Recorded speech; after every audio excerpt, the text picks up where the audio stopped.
the coastline. Let's go live to Canberra now, and joining us is the Treasurer, Josh Frydenberg. Treasurer, good to see you. We do have you. Yep, there he is. Treasurer Josh Frydenberg joins us live. Treasurer, good to see you as always. Thanks for your time. Just first, let's start on this, this guaranteed loans, the extension of that for small and medium businesses. Is more debt more dangerous for those businesses who can't afford it, though? Well, individual businesses will make their own decisions based on their own circumstances, but this loan scheme has already been very successful. More than 70,000 loans have been delivered, worth more than $6 billion. Now, there had been a requirement that those recipients had been on JobKeeper during the March quarter. We've removed that requirement. Obviously, they need to have been impacted by COVID, but we're providing up to $5 million loans for up to 10 years, with the first 2 years repayment free. Now, that is a decision to enter into those loan agreements with the banks, guaranteed by the government, that individual businesses will make. But no doubt, this money will help with working capital. It will help businesses expand, maybe purchasing new machinery and equipment. And in the words of COSBOA, the Council of Small Business, they have said this is great news and it will help their members rebuild and reopen. So when is it available for them? It's available now, and there is agreements that were put in place with the major banks and with other lenders, and those details will be available for businesses to go and access that scheme. And this scheme, again, is another element of the government's economic response plan. Of course, we're providing grants. Untied grants to small businesses right around the country in partnership with the state governments. We're providing up to $750 a week to people who've lost hours of work. This is just another element of our economic response. OK. Treasurer, you and the Prime Minister now urging premiers to stick to the national plan. Is your government's fate riding on this? Well, this is about the fate of the country. This is about the future of our communities. This is about the strength and the resilience of our economy. We know that we cannot live in the world where we're expecting to reach zero COVID. Zero COVID forever is unrealistic. They're not my words. They're the words of the medical experts at the Doherty Institute. And therefore, it's incumbent upon the premiers and the chief ministers to stick to the plan that was agreed at National Cabinet. You see, if we don't open up at 70, 80%, Pete, when do we open up? When do kids go back to school? When do businesses reopen? When do we able to go and celebrate weddings or attend funerals of loved ones? When do we move freely in our own country? People need hope, and the plan is that hope.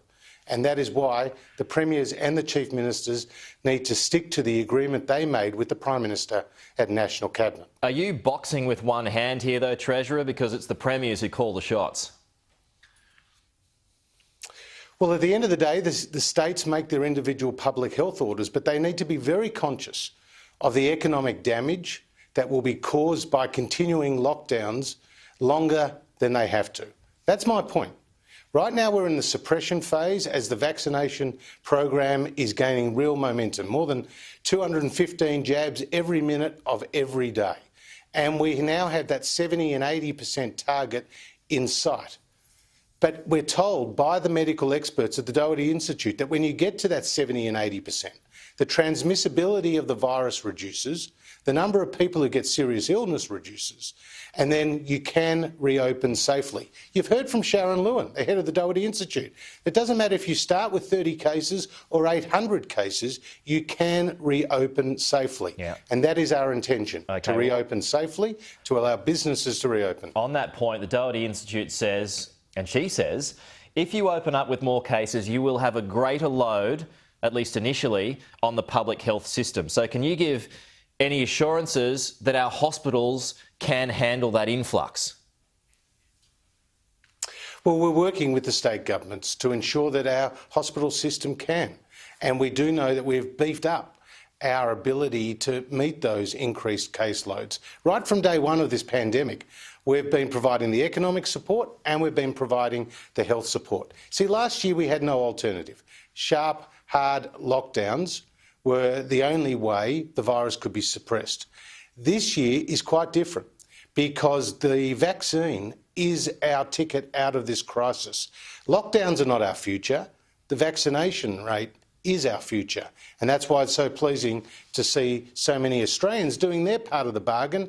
Now it's up to the premiers and the chief ministers to hold up their end. Sure, like the Prime Minister was saying yesterday, it is a deal that is in place with the Australian public at the moment. Now today, Treasurer, Christmas exactly 4 months away. Will there be interstate travel before Christmas? Well, of course, that is what we would like to see. We'd like to see more freedom of movement across borders, and that's why hitting those targets is so important. But the good news for people watching your program this morning is that the vaccination rollout has really gained momentum. It's happening faster than we've seen on the best days in the United States and in the United Kingdom. And we really do have those targets of 70, 80% in sight. And we obviously focused first and foremost on those vulnerable cohorts, where you've got now more than 85% of over 70s having received a jab. You've got 75% of the over 50s having received a jab, and you've got more than 50% of the eligible population having received the jab. That is a really good sign that we are now moving in the right direction. You can't make the premiers stick to the plan though, can you? Well, I think they're going to be very conscious of not only the public mood and sentiment, which is shifting, but of course the idea that they must live with the virus. It's no alternative to living with the virus. No other country has eliminated it, and certainly Australia, according to the medical advice, is not about to eliminate it. Therefore, we need to have the right restrictions, the right health systems to cope with living with the virus. That's what we've been putting in place. And now we're having this very frank, open conversation with the Australian people. Living with the virus does mean more cases. It does mean deaths. It does mean people getting seriously ill. But the numbers of the people who will be badly affected dramatically comes down as the vaccination rate goes up. Have you seen the crudes? I haven't, but obviously I saw the Prime Minister's comments last night, and I can confirm we didn't watch it last night either. Oh, you didn't watch it together? Okay, well, that's good to know. Treasurer, we're out of time. Appreciate that. We'll talk to you soon. All coming up, G7 talks fail to